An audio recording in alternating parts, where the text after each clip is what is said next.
بعطيك 10,000 ريال تسافر ان شاء الله، بس اكيد ما في اجر ذاك هنا اقسم بالله باخذها. لا ما هذه اكيد.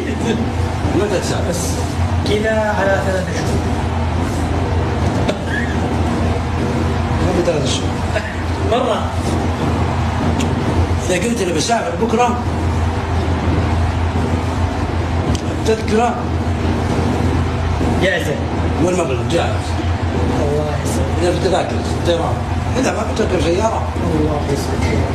والله جد. ايوه. ها والله ظروف ها ها ما اسمع ظروف والله. بالله حتى 10,000 والله ما اسمع. ليه؟ يعني كل انه في اشياء الحمد لله.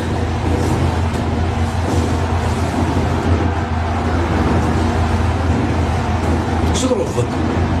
والله دي كم ديونك؟ والله هي 25. 25,000 اي والله. بالله عليك. اي والله. ولو سدد خلاص بروح وارجع طبيعي.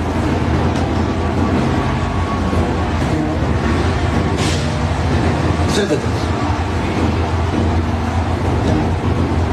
ها هم بعدك تسافر ان شاء الله.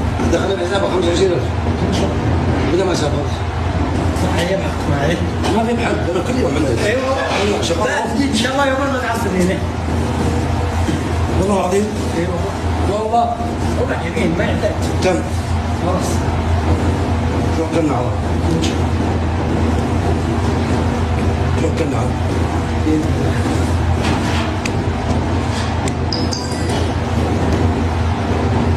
متى تحجز؟ الاسبوع هذا. والله العظيم. اي والله. والله. شوف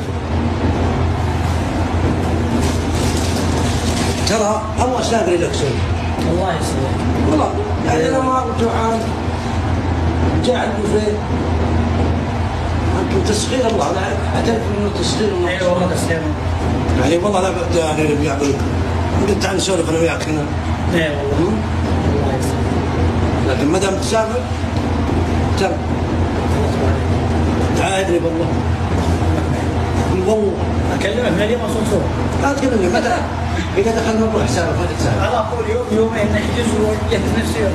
والله العظيم. والله. والله والله العظيم. عهد الله ما بين. تروح تشوف امك وابوك اروح اشوف امي الله يحفظها. كم حسابك؟